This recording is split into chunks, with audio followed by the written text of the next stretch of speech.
I'd like to call tonight's meeting of council to order, regular meeting. Recommendation that the agenda of the regular council meeting of February 9th, 2016 be adopted with an additional item 11A, skating club ice fees. Moved by Councillor Kinney, seconded by Councillor Cunningham. All those in favor? Motion is carried. Item 3A, recommendation that the minutes of the special council meeting of January 25th, 2016 be adopted. Moved by Councillor Renhawa, seconded by Councillor Moreau. All those in favor? Motion is carried. Item 3B, recommendation that the minutes of the regular council meeting of January 25th, 2016 be adopted.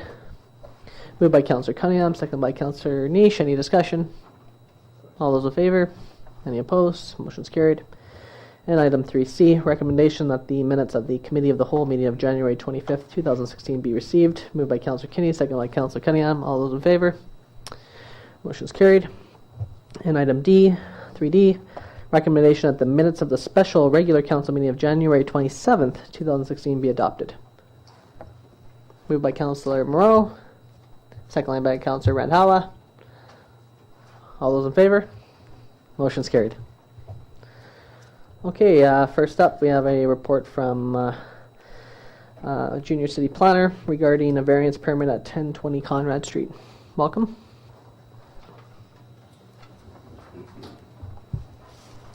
Thank you, Mr. Mayor.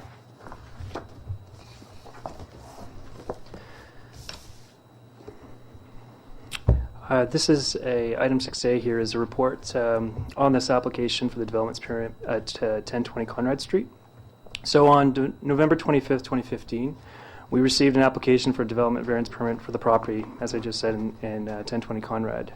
And then on January 25th, 2016, the application was introduced to council and has since been sent to public notification.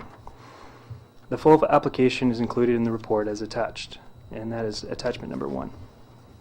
I'm just going to quickly go through the application again, even though it's already been before council. The property is located at the corner of 11th Avenue East and Conrad Street, fronting Conrad, and this is shown in attachment number 2. The proposed variance is to the maximum height and rear setback of the garage. So the existing garage is 1.96 meters above the zoning bylaw's maximum building height of 3.6 meters for R2. The new roof will add an additional 1 meter, so the total height variance is 2.96 meters. The existing garage is also sited halfway into the rear setback of 1.2 meters. The variance for the encroachment into the rear setback is 0.6 meters. So the applicant seeks to replace the 2-level flat garage roof on the existing structure with an engineered truss system, and this increases the roof height by the 1 meter. However, the existing legally non-conforming garage height encroachment to the rear setback must be included in the variance, as the zoning bylaw does not permit structural alterations to a non-conforming building or other structure to continued without a variance permit. As of the date of this report, we have received 2 telephone inquiries and 1 written response, and the letter is in attachment number 3. There were no public inquiries at the counter or in the binders. The inquiries that were received through the phone and in the letter were to deal with the clarification of the details of the variance, especially the height. The letter, and that's in attachment number 3, also for your convenience, it asks for assurances the garage will not be used for commercial activity. Otherwise, there were no objections to the variances permitted. In conclusion, the application should proceed to the final consideration by council, and staff recommend that the development variance permit be approved as presented. Thank you. Thanks. Any questions from council?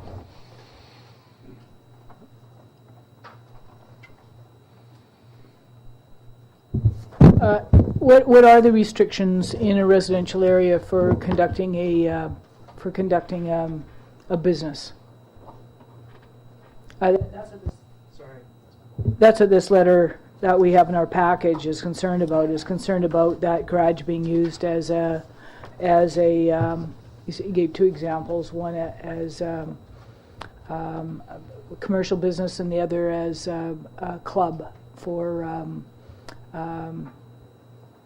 car guys. So what restrictions are there that are in place at present? Thank you. I talked to the building inspector about the specific question, and the history of this site is that there was a business there, and the city asked when I apologize, but they asked for the business to be moved when the opportunity came up. I don't know if it's the property is being switched, but the building inspector was clear that at that time it was seen as an inappropriate use, and the zoning for R2 did not allow for that use to be there. The proponent is only looking to use it for personal use. There has been no indication through the discussions with staff, but I could get back to you and get that in writing from the owner if that would be requested. Yeah, I was just wondering, further to that, because we have to allow a variance. Is there any way that we can put any kind of rider on that it will not be used for a home business? I'm not quite sure how you get to use a home business. I know that there are home businesses, and I'm not quite sure what people are allowed to do or not allowed to do in their home businesses. So maybe we get some clarification. Sure, the home occupation has a number of criterias, but obviously based on this letter, those are not permitted. You can't cause a commotion in your neighborhood, etc. It sounds like that commercial use that was probably started off as home occupation ended up being a commercial use, then moved into a more appropriate location. I don't think there'd be any problem. We can't require them to make a commitment, but we can certainly encourage them to make a contractual arrangement with the city that this kind of behavior won't take place again, given that the neighbor is concerned about that. So and the proposal is not for a home occupation either, but that's something that we, if they met the criteria, we would permit it. But I think in this case, given the history, we could ask that they agree not to enter into any home occupations. Yeah, that would be my concern is that we get some kind of assertion if we're going to give special consideration for over height and over property, then we should be giving some assurances to the neighbors that it's not being used for a commercial purpose.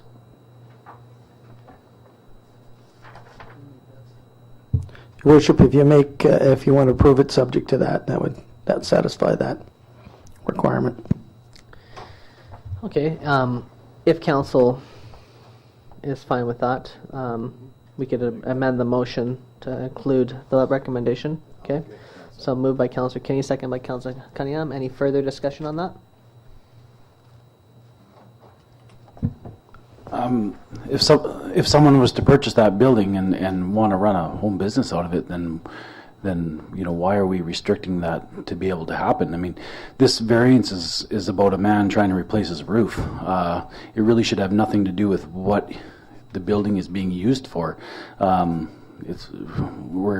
kind of stepping way beyond what I think we should be talking about right now. This is about a variance on trying to change a flat roof into a truss roof. I mean, I don't even think we should be going anywhere near this conversation as far as changing it as restricting somebody what they can do.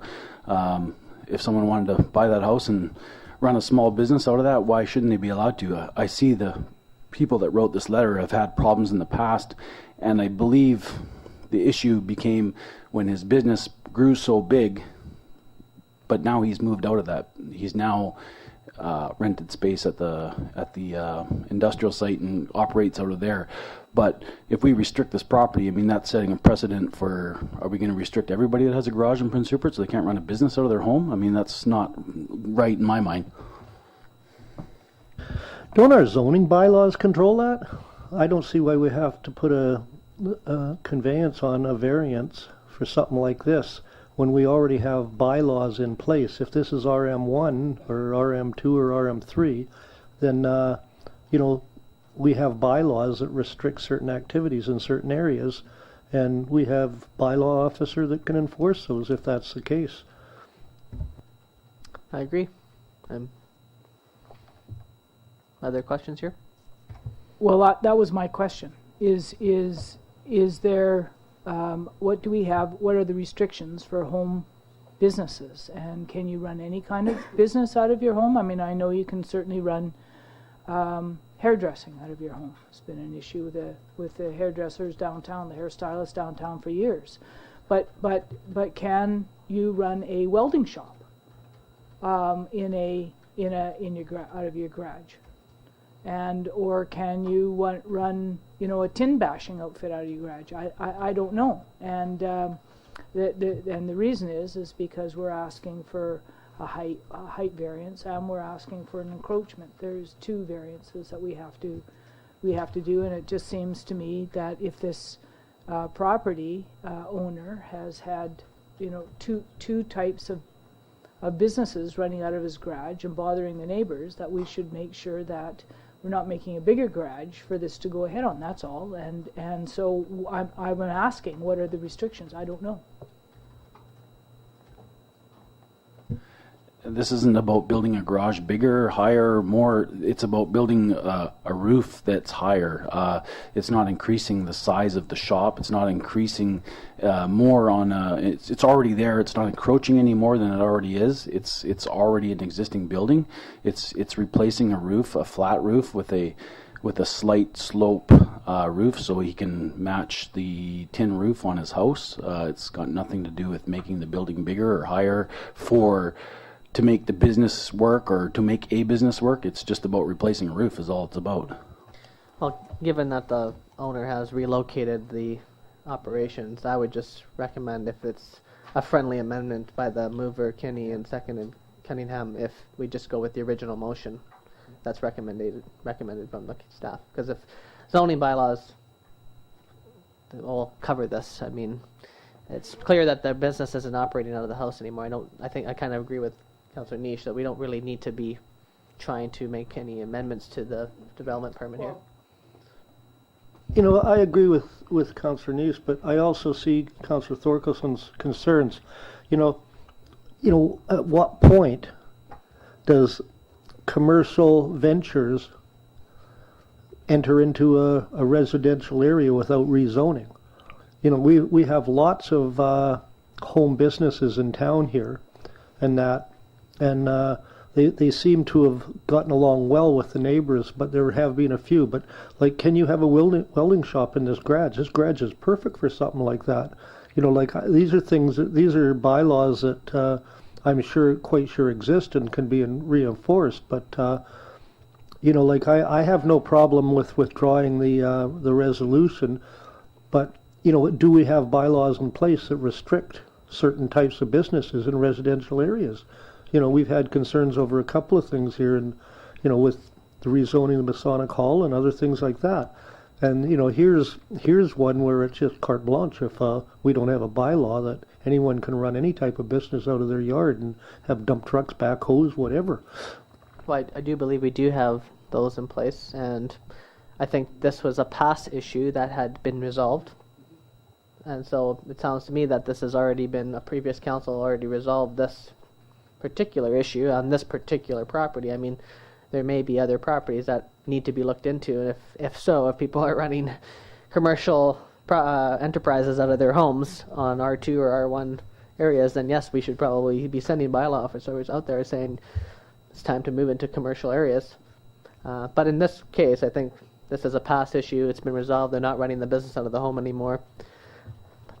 As Councillor Niche said, it's just doing a roof replacement. It might, I don't know if we need to go so far as to try to limit something that's been resolved. However, that's up to the mover and the seconder if you want to make that friendly amendment to go with the original motion recommended. If not, the motion's on the floor. I still haven't got an answer to my question. What is the restriction for home use? In if this is R2. Go ahead. The specific home businesses are laid out within the nature of residential areas. There's very clearly outlined, and parking under special provisions is also for residential areas, which is why hairdressers and you don't have welding shops next door. But they would have to get a business permit to open a home business there.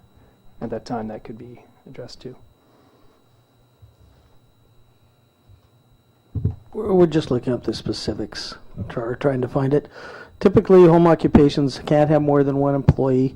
They can't cause any noise, sight, dust, and any of these other obnoxious things that typical commercial and or industrial uses cause, so that when they start to go beyond the requirement in the zoning bylaw, then they are required to move into the proper zone.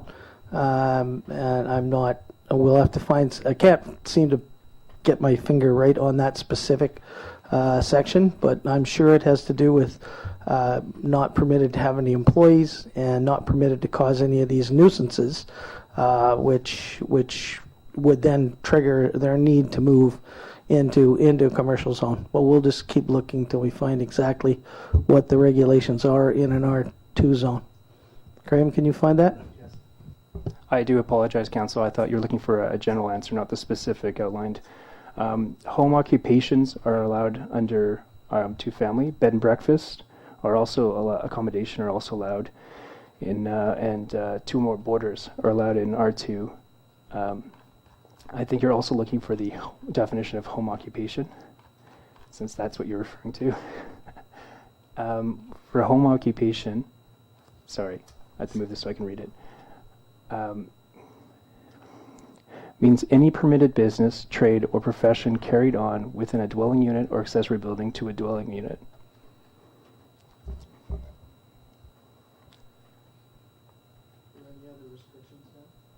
Not as outlined in the bylaw as presented.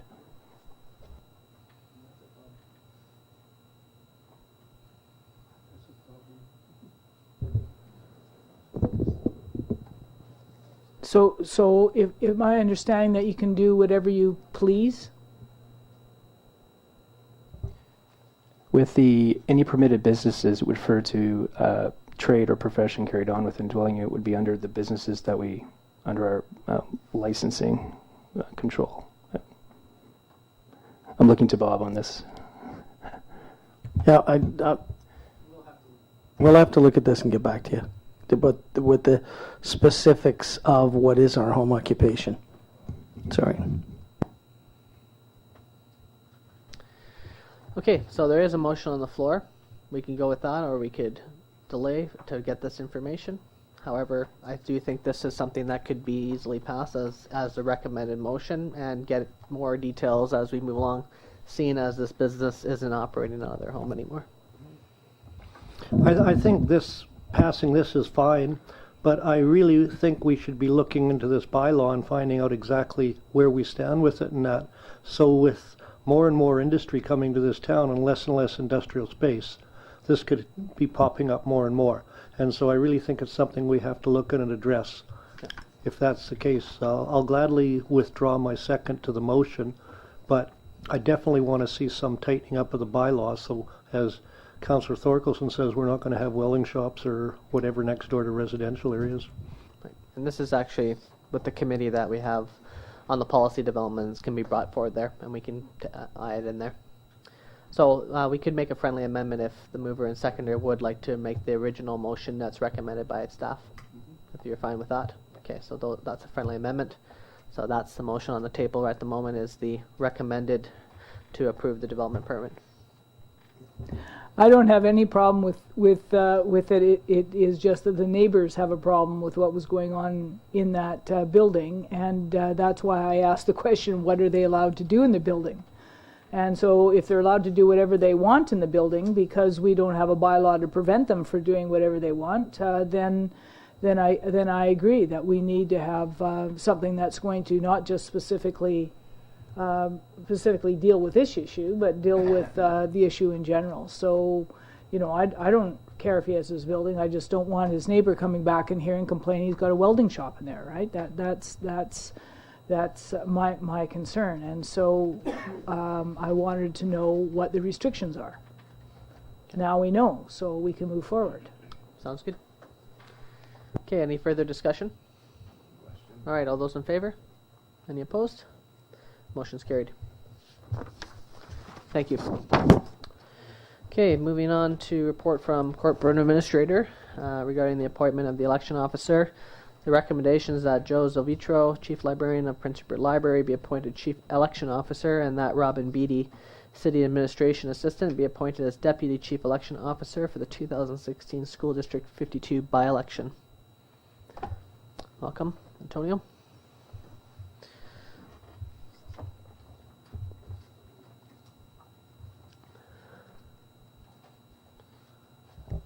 Thank you, Worship.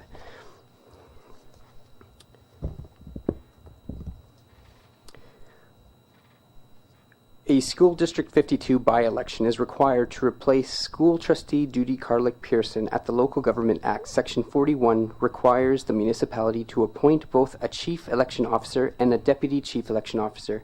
The Chief and Deputy Election Officers are responsible for all aspects of the by-election, including preparation of ballots, designating the polling places, preparing the required public notices, and the hiring of election day workers.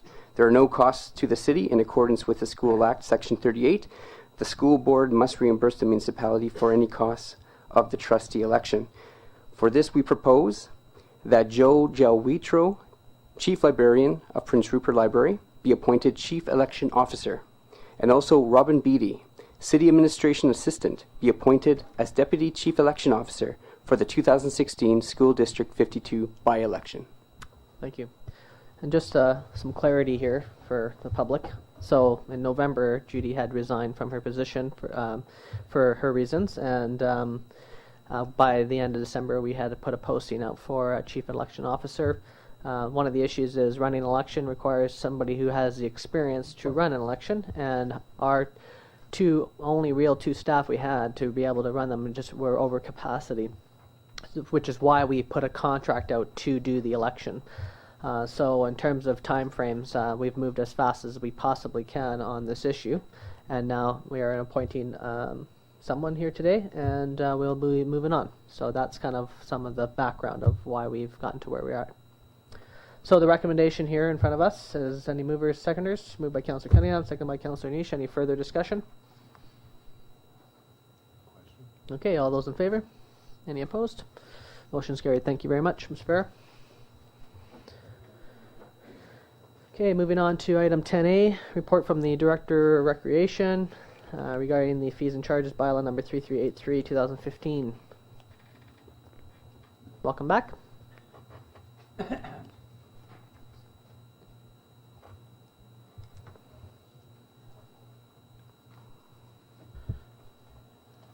Thank you, Mayor and Council. At the November 23rd Council meeting, we discussed at length the findings of our extensive research into recreation fees and charges, and Council gave first, second, and third readings to Bylaw 3383, 2015. In order to ensure that we set up a capital reserve fund to maintain and repair our facilities, as well as ensure we don't continue to fall behind from our counterparts, I'm asking Council to adopt the recreation fees and charges Bylaw 3383, 2015. Thank you. So we had discussed this at length at our last meeting. I'm not sure if there's any other discussion that Council would like to engage in. Councillor Renawa? Thank you, Mr. Mayor.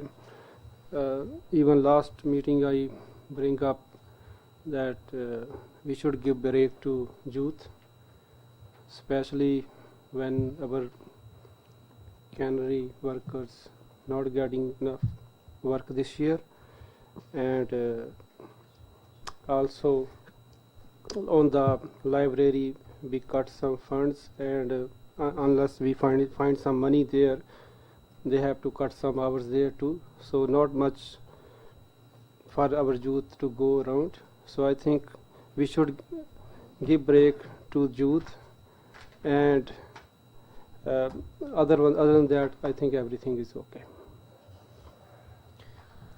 Okay, Councillor Kinney? Thank you, Mr. Mayor.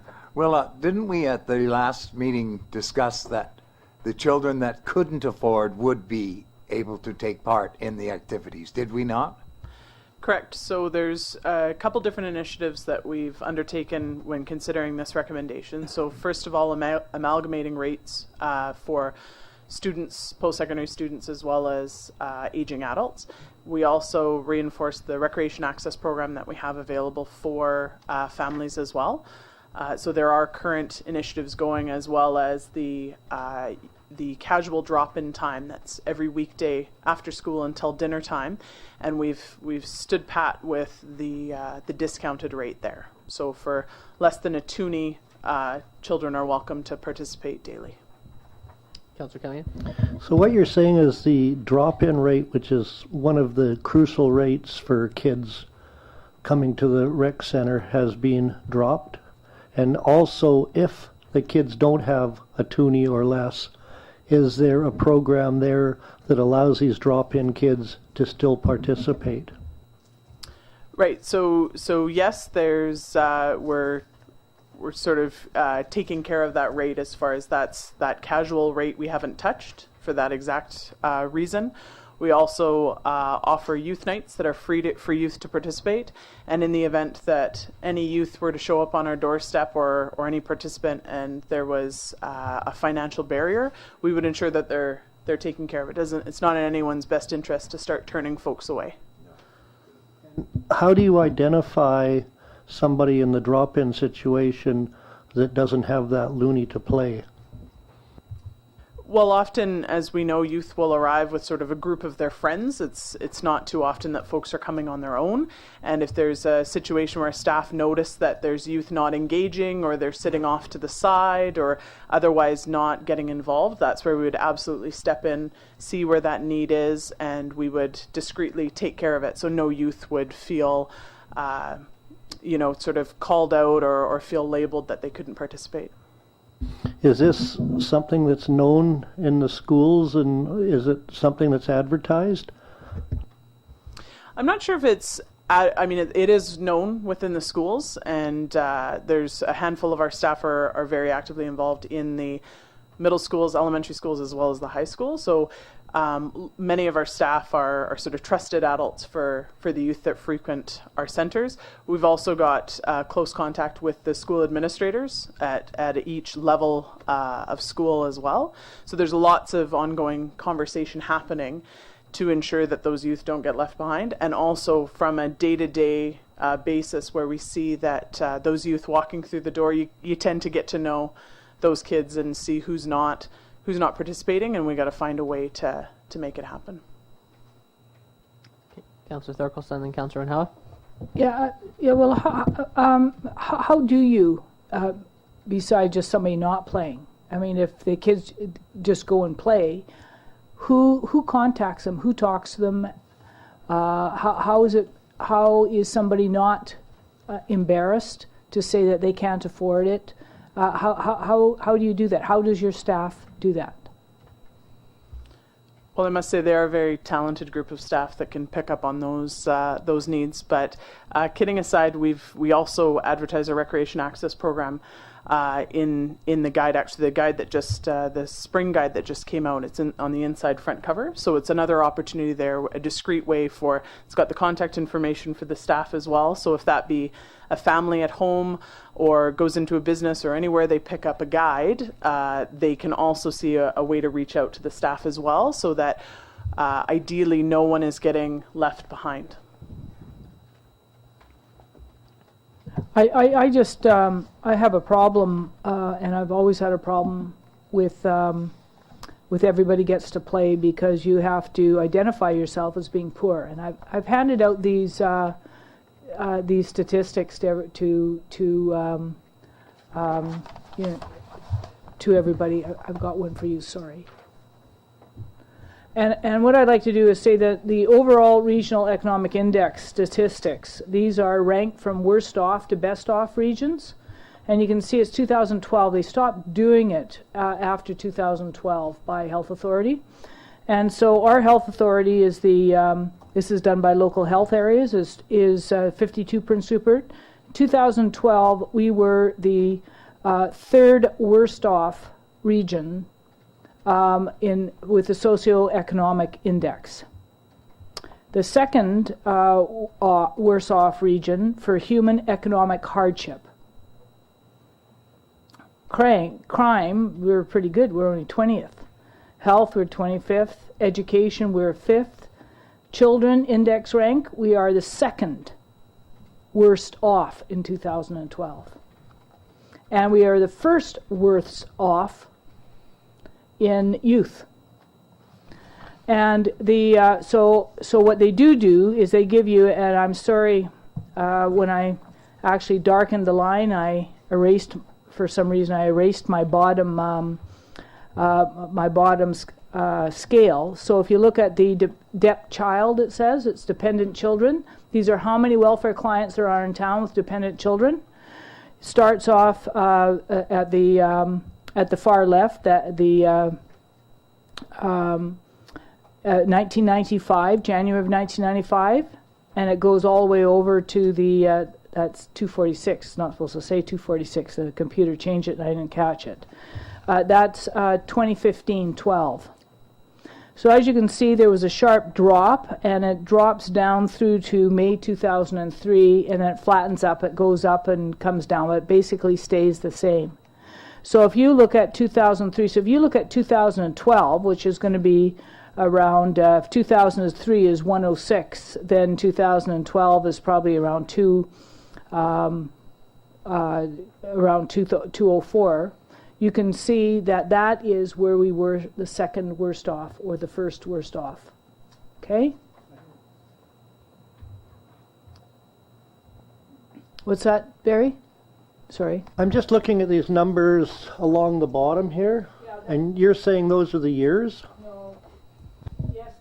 Yes, you're the years. If you start at 1, that's 1995, January 1995. I just mucked it up. I had it correct on the computer, and then I must have hit some button when I... And then that 246 is 2015, December 2015. So, and around 106 is 2003.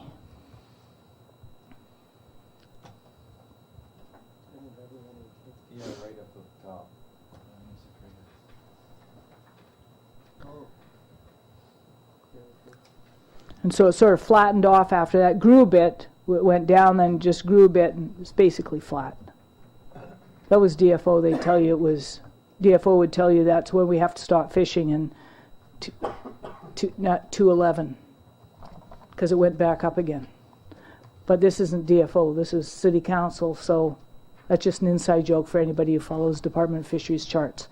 So anyway, this is a very serious situation, and that's why I find it hard. If you're a mother with 5 children or 4 children, and you're trying to have your children go and play, and you have to be identified as, you have to identify yourself. You get sick and tired of identifying yourself. If you go to the food bank, you have to identify yourself as a welfare recipient.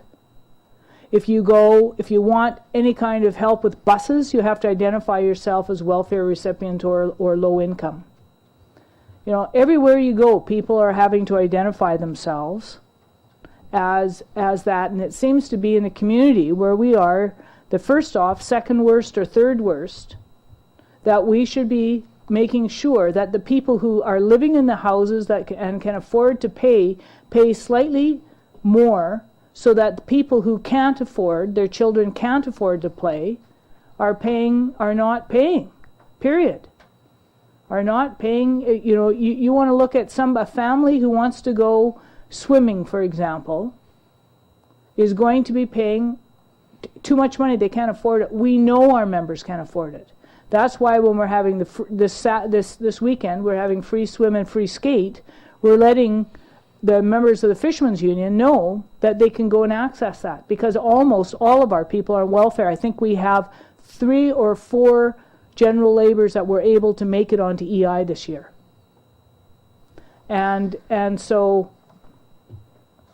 maybe we won't have any shore workers in the future, so we won't have to worry about it. But it seems to me that these people are longtime members of town, and with these kind of statistics, we need to make sure that those kids are off the street and in there playing and not being embarrassed because they have to go, so everybody knows that they have to go, and that's the family that needs support from the rest of us in the city of Prince Rupert.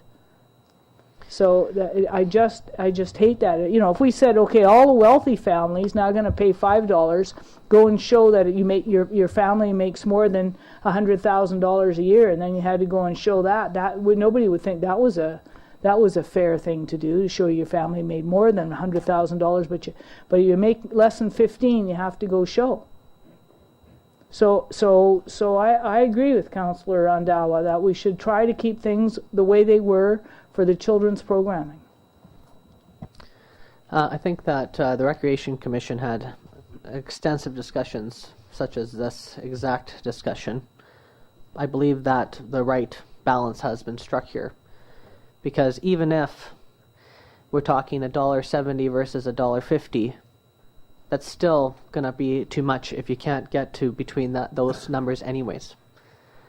The recommendation that's in front of us, I believe, after the last discussion on November 23rd, really does address the wide range of issues we're facing, including the fact that the facility itself needs some serious attention, which is a part of what this is about as well. And on this list too, Terrace, who's right next to us, we're trying to keep up with them as well. So, I mean, same time, cost of living going up, things going up, always going up for us. However, after hearing the report and from our last meeting as well, I think we have found the right balance. There is access for everybody in this community to use the recreation center. No one has to go and hold their hand up and say, I am low income. That's not the way this program works. Yeah, like when kids getting ready, they check the price, right? What's the price? They don't go there and find out what's the price. When they say, okay, I said $1.70 or $2, and that's the price they check. And other side, you trying to compete Terrace and Prince Rupert.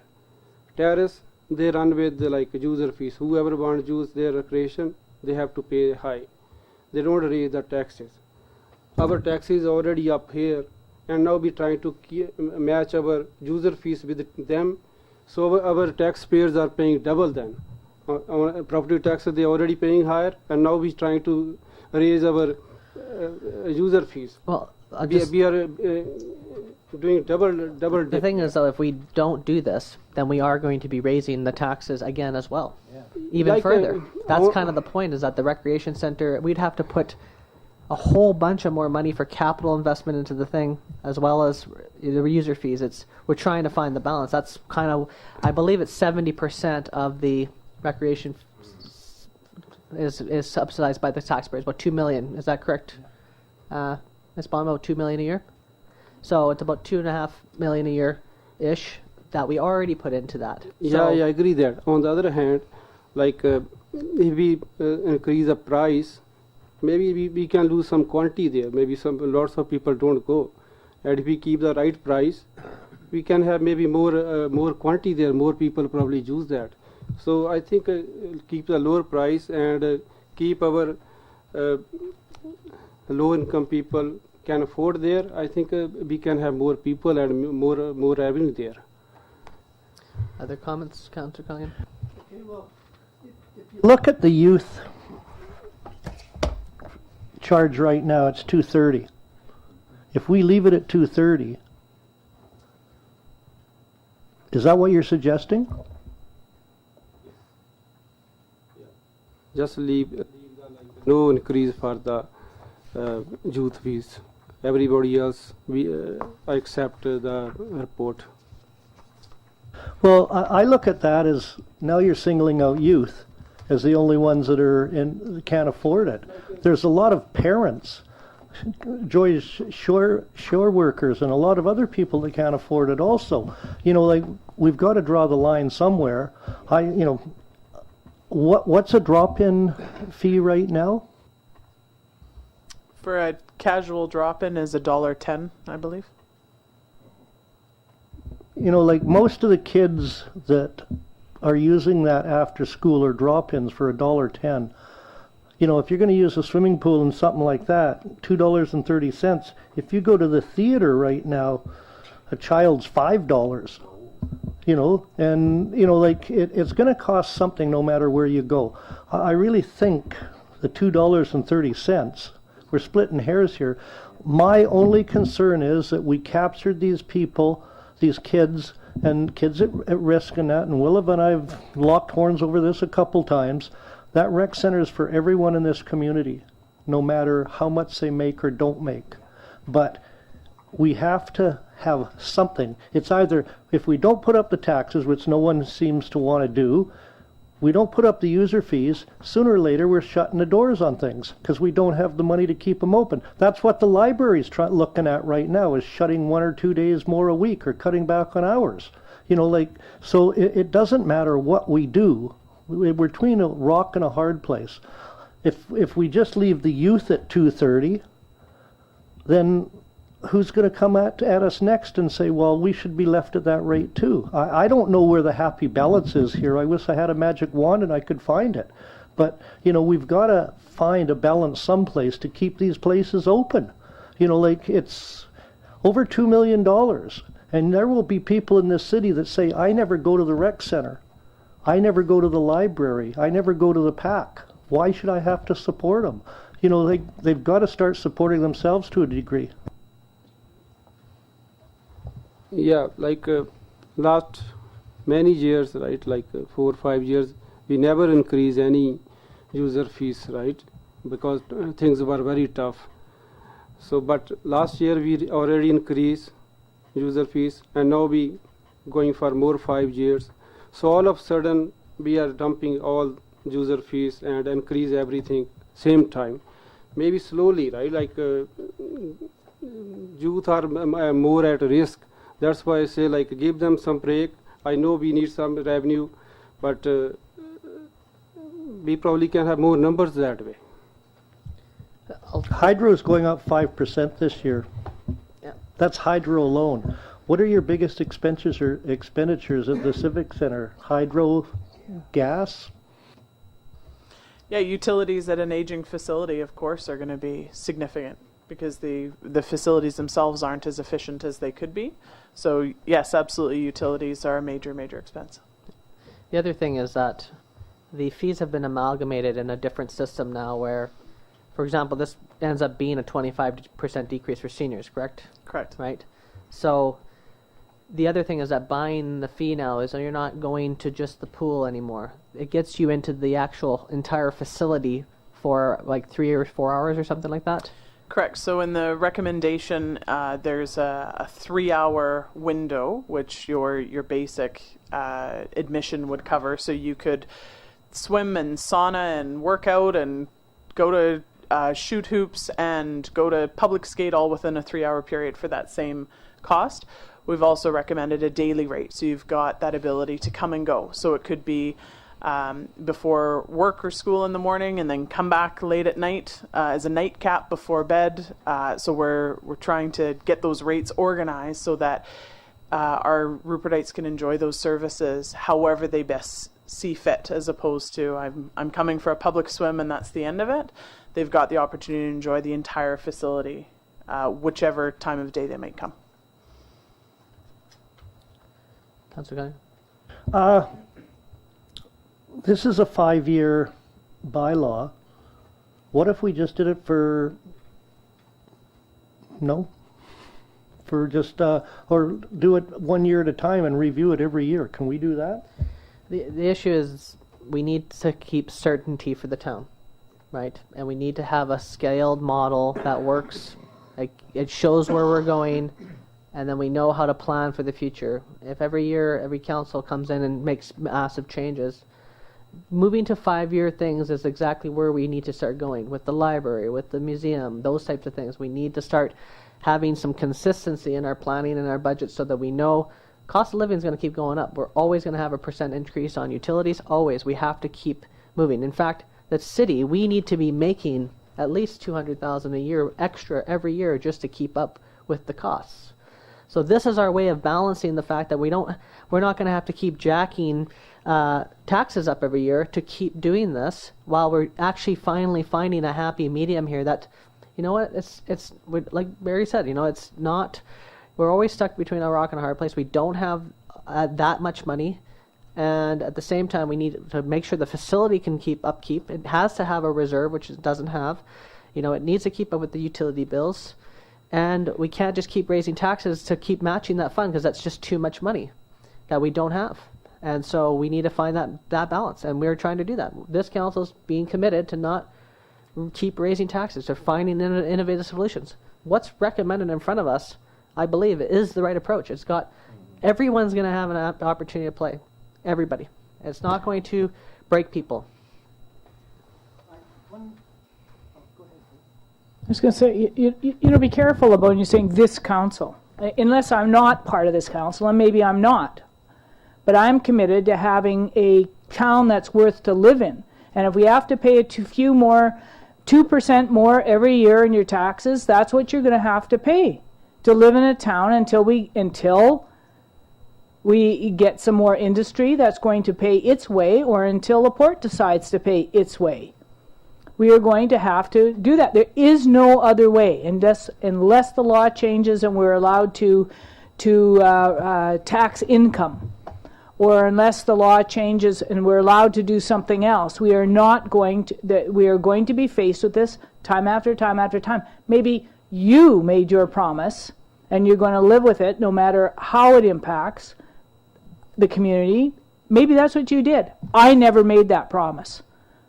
Ever. Not once. Councillor Thorkelson. And so I think we know what your view is, right? We understand that you would like to raise taxes. I mean, when it comes down to it, I don't want to get into an argument of strategy. I mean, the thing is, my job is to reflect the view of council, and we've been voting in that manner, and that's why I'm speaking for that in terms of the way we go. I mean, it's all about the way we look at how we want to grow the town, right? I mean, we had a 6-1 vote on a new development to have new tax revenue, which you opposed. So here you are lecturing us on terms of why we should be doing something a certain way, yet at the same time are the person who's actually voting against having new money come in.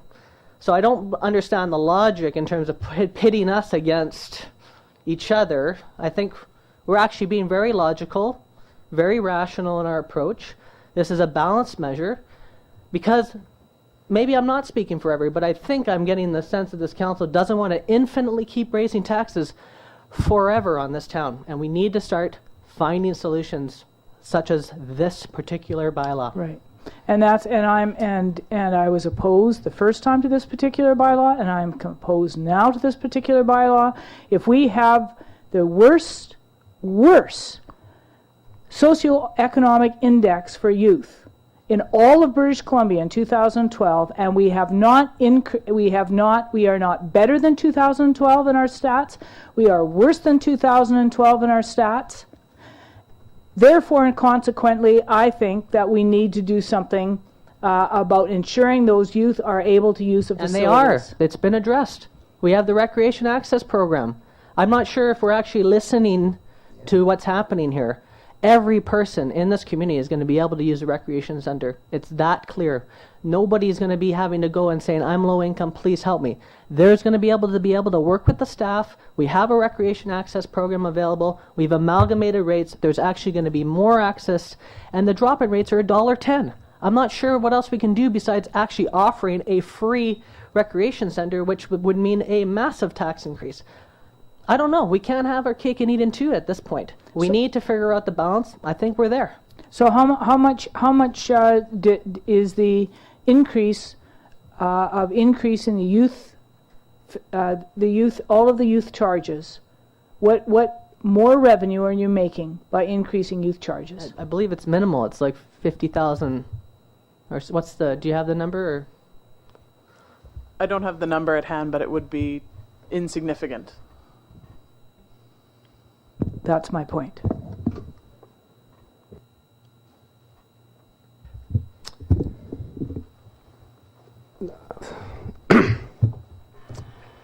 I'd like to make the motion as it's presented. We've given it 3 readings. I mean, I very much do understand, or maybe I'll wait for a seconder and then I'll leave it for discussion. Yeah. Any seconders? I'll second the motion. I definitely understand the concern that Councillor Rendau has brought up, and I think the overarching theme of this conversation has been balance. How do we strike an appropriate balance? And the one issue we haven't talked about is if we aren't to adjust our rates and we're trying to keep user fees as low as possible, the facility itself, the physical facility, is going to suffer, and that is going to have the same impact as a massive increase in price. We have to strike the balance where you want to have minimal increases to price to not significantly impact your user base, but by the same token, we need to be able to reinvest in the facility to a certain extent so that it doesn't get to such a we don't ever want it to get to a point where it's unsafe. We don't ever want it to get to a point where people don't want to participate because of the quality of the facilities. So that's the one particular balance that I think is crucially important, and why I'm supportive of the motion as we've moved to adoption here tonight. Yeah, I still believe that we are not giving right message to our community already by cutting library budget and hours on the library, and now we are increasing the user fees. So if somebody has no money and no place to go to use internet or play games, I don't think we are giving the right message. I'm not in favor of that. Any other comments? How many more free skates and swims are we having now than we had in previous years? It seems they seem to be becoming more and more frequent. And one aspect of it that I would like to see is if we could increase the number of free swims. I've participated when CUPE put them on, and that I've actually volunteered my time and been in the lobby there, and I've seen the number of kids that come out to them, and that because they are free. And I've noticed lately that more and more organizations are starting to do free this and free that, and with more and more, hopefully, money coming into this town the day the coffer dam breaks and all the money pours out, I would like to see more and more city-sponsored free swims or free skates. You know, I know they cost something, but you know, if and when we have the money, I would like to see something like that. That would be a little more beneficial, I think, than fighting over nickels and dimes right now. The nickels and dimes, you know, funny thing is they add up to dollars, and right now, this city, no matter what anyone says, is still tight. You know, like nothing new has happened here yet. Yeah, we're on the cusp of a lot of things, but it's either start closing things or I don't know. You know, like the last thing I want to do is put up taxes. I'm tired of it. You know, I'm tired of us putting up utilities. I think it's blankety blank. You know, every year it comes along, it's the same thing. You know, and utilities are just another form of taxation to me. You know, user fees are another form of taxation, but they're a little bit less than 1 or 2% on a house that just went up. In our assessments right across town have gone up 13%.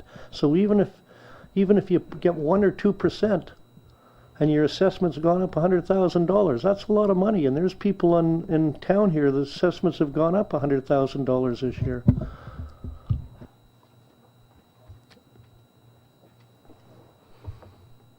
My point is of insignificant, and as you know, Councillor Cunningham, it doesn't matter if your assessment goes up 500 times. If everybody else's assessment goes up 500 times in town, then if the mill rate is lowered to take that into account, then you don't pay a penny more. Just because the only time you pay more than what you paid in previous years is if your house is at a different rate than somebody else's. Then 2% isn't 2%. 2% can be more. So if your house went up compared to your neighbor's house, you might pay more taxes than your neighbor. But just because your house went up in assessment doesn't mean you're going to pay that much more in taxes. That really creates a misunderstanding in the community about how taxation works. I'm just saying, if this isn't insignificant to the income of the city and the income of the rec center, then why are we, but it's not insignificant to individuals, then why are we raising the fees to youth? That's my question. It's not just to youth, it's an increase in fees all in general. Yeah, but Councillor Randall and I are only concerned about the youth fees. No, we understand that you're looking at it at one lens. However, we're looking at it at a bigger lens. The capital expenditures on the building, the heating costs, the fact that we can't even invest in better equipment or anything like that, which would mean significant percentage of increases from taxes, not even alone from the fees.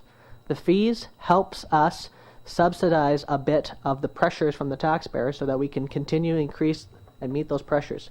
It makes perfect logical sense with the approach that we're taking. If there's any other further comments here, I think we've kind of beat this to death. I think we're ready to make a decision. And if there's no other comments, I would entertain a question at the moment. Okay, all those in favor? Any opposed? Motion's carried. Thank you.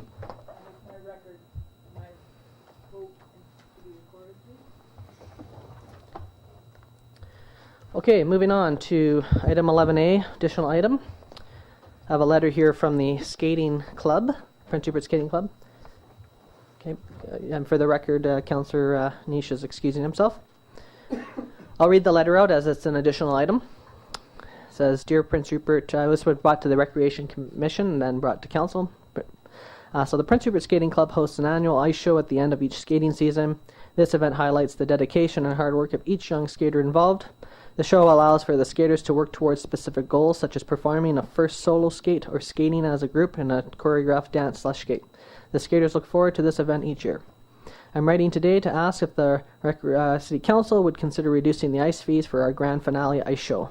As you know, fundraising is very important to successfully maintain and support a small non-profit group. Unfortunately, each year it seems harder and harder for us to reach our fundraising goals. This year is no exception. With lower than average registrations and parent participation with fundraising, we're having a difficult time making sure we have enough funds to successfully produce an ice show worthy of our young skaters and our audience. This year our show will be on Saturday, March 12th, and our theme is Come Fly With Me. Thank you for your consideration, and we hope we can count on the Prince Rupert City Council to support our local skaters and their grand finale ice show. As a supporter, the recreation, or the, please email or phone with any questions. Sincerely, Courtney Lau. So we're asking for a reduction in the ice fees for their skating event. So it would be a motion if we were to do such a thing.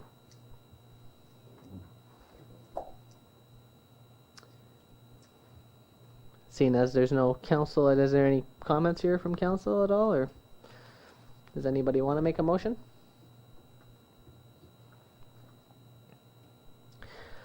Well, I will speak to this then. So obviously we have a community enhancement grant process, which we have events each year. Although at times, when there's events that happen each year, they don't hit the deadline, or they don't think to apply, or however it works out. And so all year round we end up getting other applications. So here's another application, and it's not really too much of a cost to the city. So I will move the motion for us to reduce the ice time for the skating club. I'll second. Seconded by Councillor Kinney. Any discussion? What was your motion again?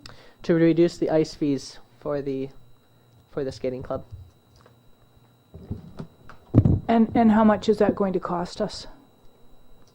Well, I think what we would do then is just see how much they have raised, and then perhaps try to match them. I'm not quite sure what that means. If they raise $15,000, does that mean we're going to reduce? We're going to give them a $15,000 grant? No, I think they're just asking for a reduction in the actual time of the ice that evening. So for the show, the length of the show, is what they're asking for some help with that. Ice time. Ms. Baumann?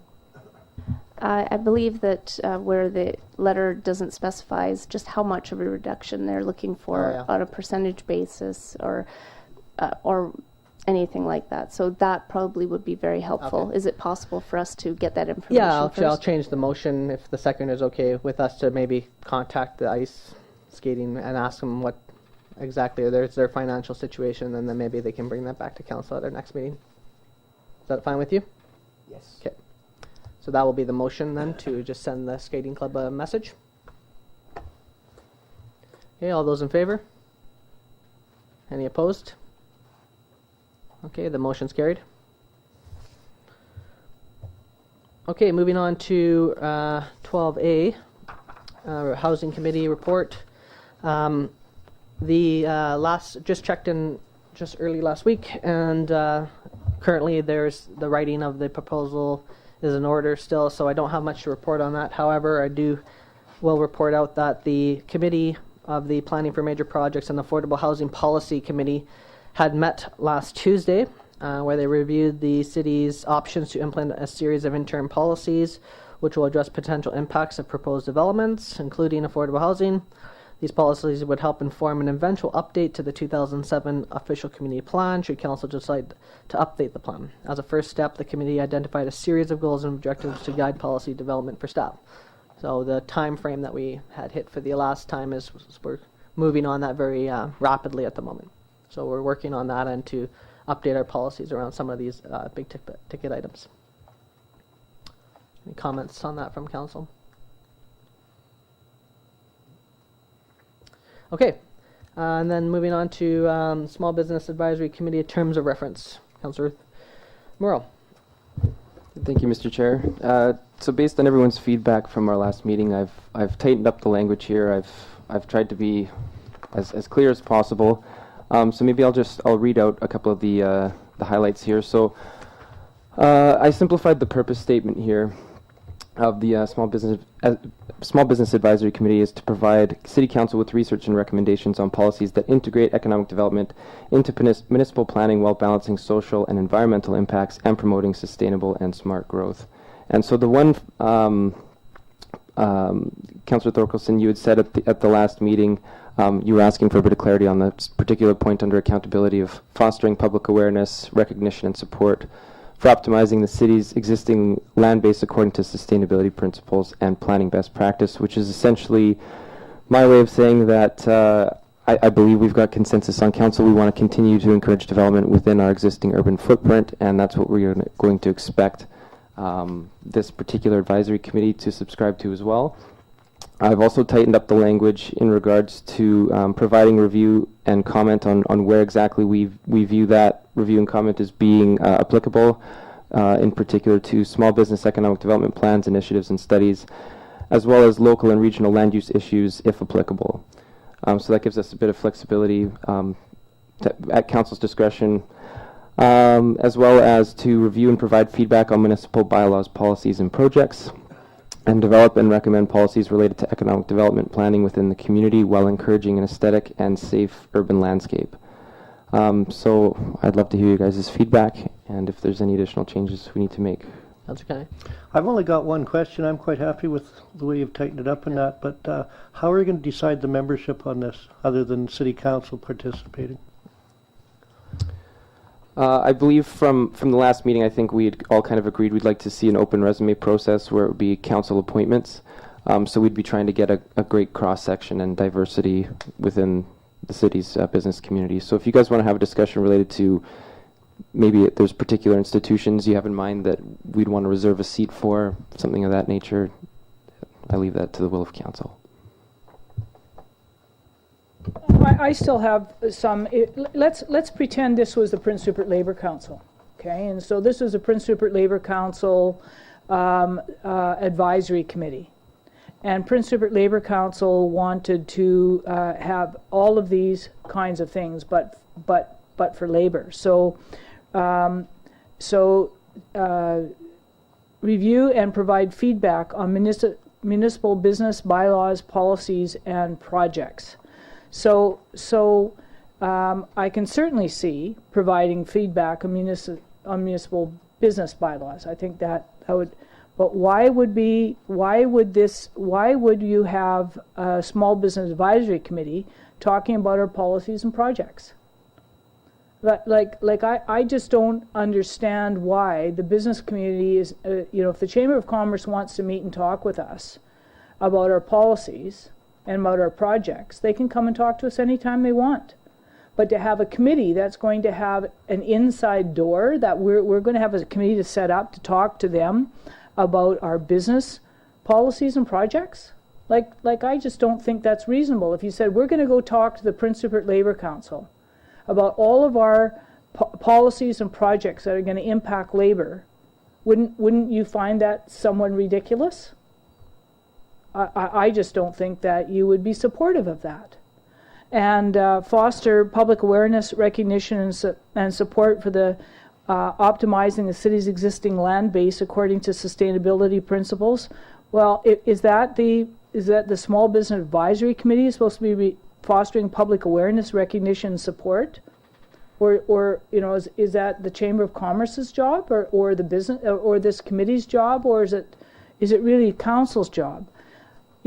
I certainly think that the bullet that says review and comment to mayor and council on small business economic development plans, initiatives, and studies is absolutely what this committee should be doing. It should be commenting on small business stuff. So if we want to put in a bylaw to that everybody has to have awnings that cover out the middle of 3rd Avenue, then I would think that we would ask the small businesses to let us know what they think about that. But I'm not sure about local and regional land use issues. I don't know why this committee, this small business committee, why the Chamber of Commerce would be getting a heads up to talk about local and regional land issues with council ahead of anybody else. That's my problem. It's not that they shouldn't, but they should equally to everybody else. They shouldn't have an inside road to council. And if they have an inside road to council, so that we are doing all of these things with the chamber, then doesn't the chamber become is the chamber become the committee that we have to run all of our ideas by and all of our policies by? That's basically what this says. Develop and recommend policies related to economic development planning within the community while encouraging an aesthetic and safe urban landscape. Why would this committee be developing and recommending policies related to economic development planning? Isn't that what we have city staff to do? I mean, if somebody wants to come up and make a presentation to council about what they think that something should happen, but why should we set up a committee of business people who are going to be telling us, because they are on a committee and nobody else is, it's not like we have the Prince Rupert Labour Council who's going to give you, who's going to develop and recommend policies related to economic development planning. I mean, and so I just have, like it's not that I don't think that we should have a small business advisory committee, but I think they should be talking about small business stuff. Talking to us about small business stuff, not about all of our policies about land use and everything else. That's where I think it's taken a step too far, Councillor Murrow. It's not that I don't want a small business. I think small businesses should be advising us on small business stuff, but not on the general business of council, not economic development planning, and not on our policies and projects. If they want to foster public awareness, fine. I just don't think that's the committee's job to do that. And I think that's the city's job to do that. And if the Chamber of Commerce or any other group wants to help us to talk about our existing land base, so our OCP, we're going to have an official community plan process, and if they want to be part of that they're welcome to be part of it, the business community. But why would we have an inside track for this committee? And then city council and other members are expected to attend meetings of the committee and participate in council initiatives within the scopes of the term listed above. I just wonder what this committee is supposed to do. If you came back and said to me, this committee is going to give us recommendations on what we think will build a healthier downtown community, healthier small business community downtown, including how the city could have successorship of small businesses, how we could promote small business and independent business growth in Prince Rupert, how we could maintain the character of our independent businesses, I would be more, I think that would be a wonderful thing. I'd be very supportive of that. But I'm not supportive of something that's so general as to, I will feel that I will have the business community breathing down my neck when we want to talk about economic development planning. You know, do they know, is this committee going to know more than council if I don't attend all the business meetings? If business wants to come in and talk about stuff, they're always welcome to come and talk about stuff. You know, we've made that clear in the past, and I don't think this council is going to restrict the business community for making presentations. So anyway, I just think this is, again, I'm glad you redid it, but when I read it, I thought I really didn't make my point. And if you just want to think, if we had this, the Prince Rupert Labour Council Advisory Committee or Prince Rupert Labour Advisory Committee, and gave all these same things to Labour, but changing it slightly, so that but the same thing, I would find it probably that I would think that this council would think that would not be a good thing. You'd go, well, why was Labour going to come and talk to us about all these things? Can't they, if they have an issue, can't they just come and make a presentation like everybody else? Councillor Morrow? I'm happy to address all of those concerns, Councillor Thorkelson. The first point, this committee is not designed to be trading of inside information. It's not to give particular people particular insights before the rest of the community. It's a council-led committee where we're trying to foster a greater spirit of collaboration to get greater input into some of the initiatives and the bylaws and the policies and the projects that we're working on from people in the small business community that have the most at stake on a day-to-day basis, the most interaction with City Hall. By no means is this committee set up to pass bylaws. That's at the will and discretion of council. But I'm strongly in favor of having a greater forum and more collaboration with the small business community to provide us those recommendations. We don't have to adopt wholesale everything that they propose to us. It's at our discretion to pass bylaws. It's at our discretion to change policies. But basically to say it's an open invitation for the rest of council to participate. It's our initiative. We're not ceding control of any of our mandate of what local government does. And I want that to be perfectly clear. We are the ones that maintain the authority and the decision making, but the entire purpose of the committee is to garner a new perspective that is not traditionally found in local government from people that deal with local government on a regular basis. And in terms of, again, going back to, I'm happy to strike the point if it causes concern about fostering public awareness, recognition, and support for optimizing the city's existing land base. But to me, that's the best way for us to protect our interests, which is to say we want our OCP to protect our downtown businesses. We don't want to start getting into conversations about dramatically expanding our jurisdiction. I think what we're trying to do is preserve the unique culture that Prince Rupert already has and to enhance it. And so this committee is if I try to nail down or read between the lines of it, Councillor Thorkelson, about your main point of concern, it's about a lack of deliverables in particular in the terms of reference. And that's something I'm happy to talk about more. If we want to have specific deliverables, I know the mayor's passionate about getting like a welcome package together for any new business that applies for a permit. I think that's a wonderful idea. I'd love to have that included.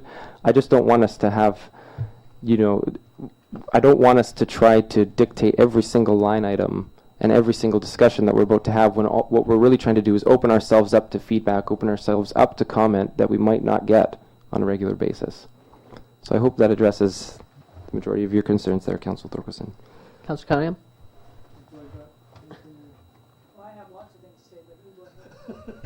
Actually, I've talked to some of the local small business people about this. They were interested in what was going on in that. And most of their concerns aren't about, safe urban landscape or that. Their concerns are about their businesses, how they're strangled in some situations by bylaws, the bureaucracy. They've all got a little BITCH here and there, but they want to have a conduit to city council where they can express their concerns and find common ground to try and get rid of some of the red tape and things like this, stuff like that. They're, you know, I don't think very many of them are interested in regional land use for their business. They're more interested in regional street use for their business. It's, you know, they're more interested in the compartmentalization of the town and things like this. Like, you know, there's more small businesses in this town than just the downtown. You know, it's the whole town's small businesses. And the industrial park, there's small businesses out there and that. And these people all want to have a little bit of a say on what they think could improve the process, is what I got from them and that. And, you know, some of the bylaws I think are restrictive. Maybe they have to be explained to them better, because, you know, it's only restricted for their one particular thing, but in the overall picture, it's good for everyone. So I would say, you know, develop and recommend policies related to small business development planning within the community, things like that. You know, like it's all there. I don't think we even have to worry about some of the window dressing, because I don't think small businesses are that concerned about it. They're concerned about what's happening to them, sort of thing. And planning and policies for projects and that, they know as much as they want to know about it. And yeah, they'd like to know a little bit more, but so would we. You know, no one knows what these big projects are going to do in that. But anyway, I just think if you fine tune it a little bit, everything's there. That's just some of the broader things there. I'll just say I don't actually see a problem with the wording at all. I think there's a ton of smart people in our business community. I mean, I'm not sure what the branding of the Chamber of Commerce being involved, we're not asking the Chamber of Commerce to be involved. We're asking people in the community who are smart, business savvy people to look at how we can develop our land base. I mean, why not have them look at, hey, how are we not optimizing? For example, I had a small business owner come up to us and say, you know, we need to get a muskeg dump here because we have nowhere to put our muskeg, and then we can start this process of maybe composting and things like that. I mean, they have good ideas of things we should be doing. They're working on the ground. You know, some of these businesses are actually doing quite a good amount of work for the city, and I think the intention from what Councillor Moreau's saying is that we should be harnessing that brain power to our advantage. I mean, how much time do we have as a council? I mean, we got a whole bunch of things going on. Affordable housing, we got that's under a committee. We have a whole variety of things happening. We need to solicit support from other parts of the community to help us review these things. I mean, I don't think Councillor Moreau's suggesting that the business community is going to design the OCP for us now.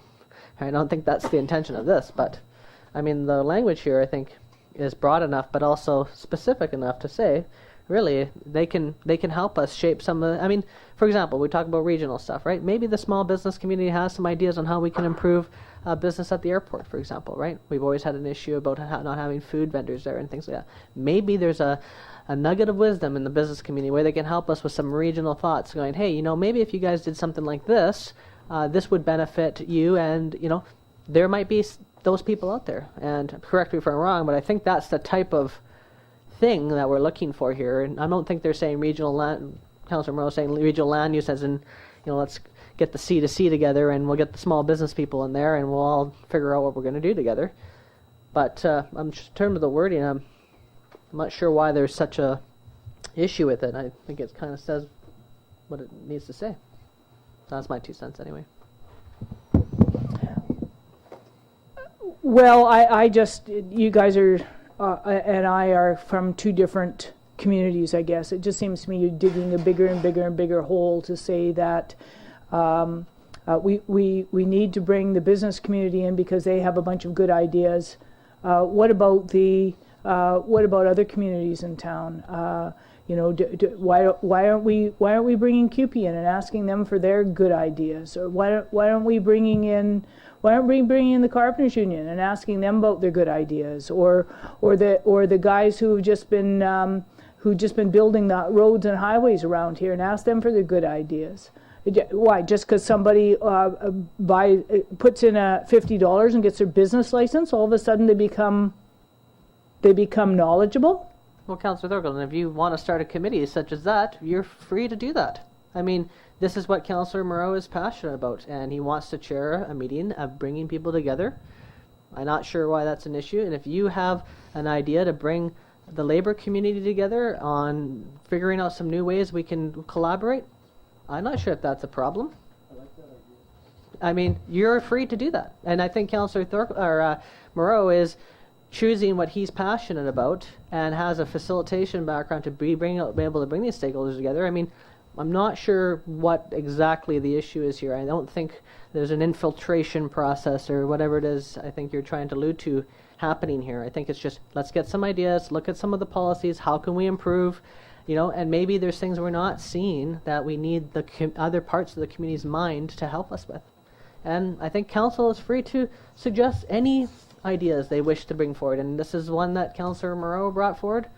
I think it's pretty rational. It's very logical. It's straightforward. Other communities, when I was down at the small business award ceremony at the UBCM, are doing actually this exact same thing. And in fact, are winning awards by bringing their communities together. Like Smithers has a committee just like this with similar types of stuff. And they actually help council do a whole variety of things, and look at what they're doing. They got a nice downtown core with an Aspen theme. They just won a new sign development. I mean, that's what happens when you work collaboratively with the people around you. I don't need a lecture on working collaboratively. I think I've been working collaboratively with people around here for many, many years. What I'm saying is that this is one group of the community who wants certain things that might not represent the best interests of the community as a whole. And we have never, and we may have in the old days, I don't know.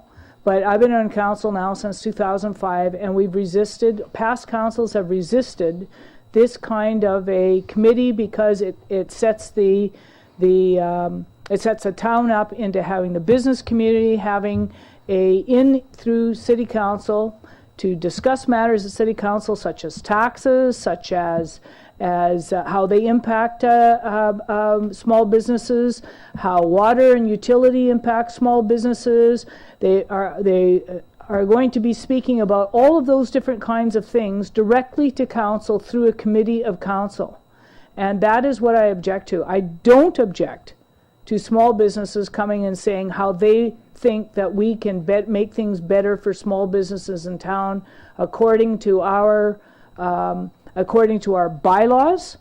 And if there's too much red tape, I don't have a problem being told about that. I think that useless red tape is useless, obviously.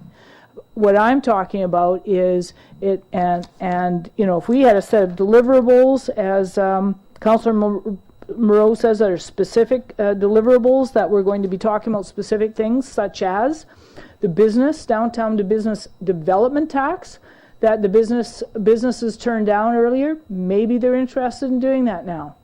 There can be a whole bunch of things that we talk about, and maybe it is the deliverables, but this is so broad. You can talk about anything on council, on this committee, without discussing it anywhere else. And I have I have a real problem with that. This is a committee where things are going to be discussed that aren't necessarily going to be discussed in public. And I have a problem with taking one sector of this community and making it and giving it an advantage over the other sectors of the community, because the business interests are not necessarily the interests of the people of this community. They're in the interests of the business people. Doesn't mean that we shouldn't hear them. Doesn't mean that we shouldn't understand them, and it doesn't mean we should weigh them. But it does mean that they shouldn't be given an inside track to the heart of the city. Well, as we can see from our downtown core, I'm not sure the last 10 years strategy has been working. So, Councillor Moreau? I don't want to risk beating another issue to death. All I will say is, in this terms of reference, taxes are not included in the discussion. Utilities are not included in the discussion. I want to talk big picture for a second. The overarching goal of an advisory committee is to solicit advice. It's not to have someone breathing over your shoulder. It's really to garner perspective that we don't normally get. It's not trading of insider information. It's fostering a greater spirit of collaboration. And I'm going to leave it at that because I think if we want to talk deliverables, I'm fine to talk deliverables. We can meet again as a council, but we haven't done a set of deliverables for any other terms of reference that we've done. I don't think it's absolutely necessary to do tonight, but I'm happy to lead that discussion. I'm happy to even design a draft list for you guys if that's what you really want. I've got 10 ideas off the top of my head that I know that we could all get behind. So if we want to talk deliverables, I'm happy to do that, but in terms of establishing a term of reference, I think you guys understand where I'm coming from, so if you have any questions of clarification, I'd be happy to answer them. Councillor Ranawa? Thank you, Mr. Mayor. Yeah, I think his approach is good, but on the same time, I think we should have some kind of workshop, and that in that workshop, all councillors should be involved to draw that policy. On what we want to see here? Okay, well, if someone wants to make that motion then.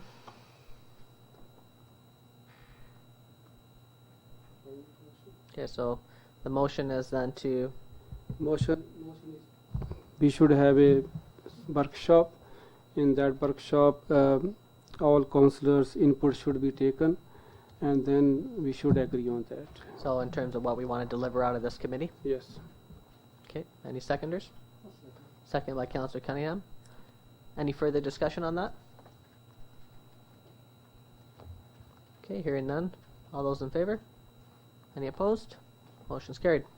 Okay, so we will set a time with staff to have a workshop with the council on how we're going to deliver, what we want to deliver out of that committee. Thanks to Councillor Moreau. Okay, reports and queries from council. What I'd like to do in that workshop too is just, we don't have to put an amendment to it, is toss about the idea of Councillor Thorkelson's advisory committee from the unions. The unions have built this town. They can contribute a lot to this community, and we don't seem to ask them. You know, QP, longshoremen's, carpenters, there's lots of talent in those unions. And sometimes people just write it off as narrow-minded talent, but they've got a very broad picture for this town. And, you know, like one thing off the top of my head right now, you know, the longshoremen's union is going to be expanding the boards in that. Council Thorkelson's Fishermen's Shore Workers Union is suffering for jobs right now. There might be some collaboration going on there that they could be helped into the situation, working on the waterfront and things like that. Something like that can come out of an advisory committee on labor alone. It doesn't have to be under the wing of the council, but it would be a good committee to have.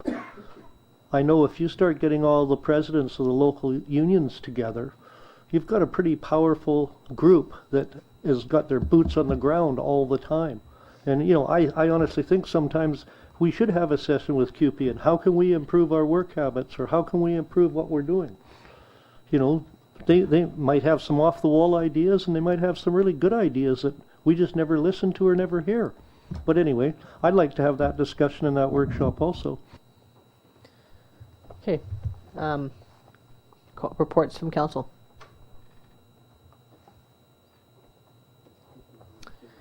Okay, hearing none, I'd like to entertain a motion to adjourn the meeting tonight. Moved by Councillor Cunningham, seconded by Councillor Niche. All those in favor? Meeting's adjourned.